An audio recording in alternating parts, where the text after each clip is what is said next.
superimpose the Hindutva ideology on the Waqf board.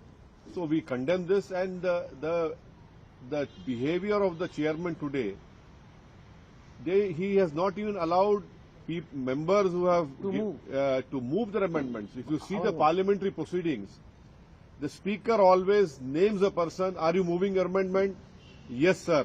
Then 1 minute is given by the Honourable Speaker to explain why you are moving the amendment. But here we have seen the Honourable Mr. Chairman has become not only the mover but also mover of my amendment. And then he's raising his hand to oppose my amendment. This is a joke. Give the announcement. Rejection. My amendment, I am not moving, he is moving. And then he's raising his hand to oppose my amendment. And then he say, okay, he's the mover and the opposer. He counted himself. So he's the mover, proposer, everything has become. So this exactly shows us what government is doing. And if you see the amendments that have been moved by the BJP and by the allies, they are obnoxious. They are not to save the Waqf property, I say. And it is very surprising and shocking that Mr. Chandrababu Naidu, Mr. Nitish Kumar and Mr. Chirag Paswan, though they are part of BJP, supporting Mr. Modi's party, but you are supporting these obnoxious amendments which will destroy the whole Waqf property. You know, someday they will have to come back to the people. Right now they are having their political honeymoon. But as you rightly know, that this great country of ours has seen many political honeymoons.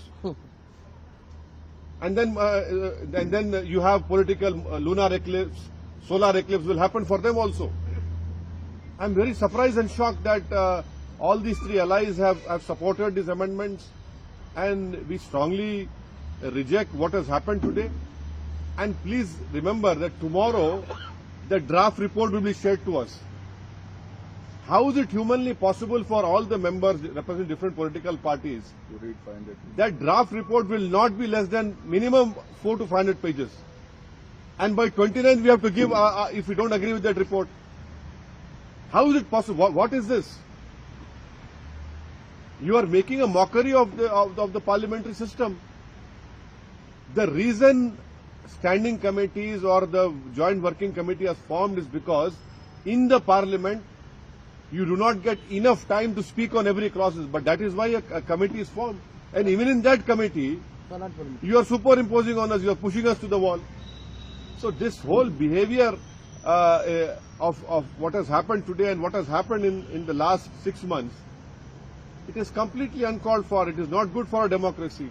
And as I have said earlier, this bill, if it becomes law, this will be an interference in the Muslim personal law of Muslims. This will be weakening our pluralism and diversity of our country. This will be a great attack on Article 26 of our Indian Constitution. So these are the important points. And throughout the country, as far as the Muslim community is concerned, everyone has rejected this proposed bill.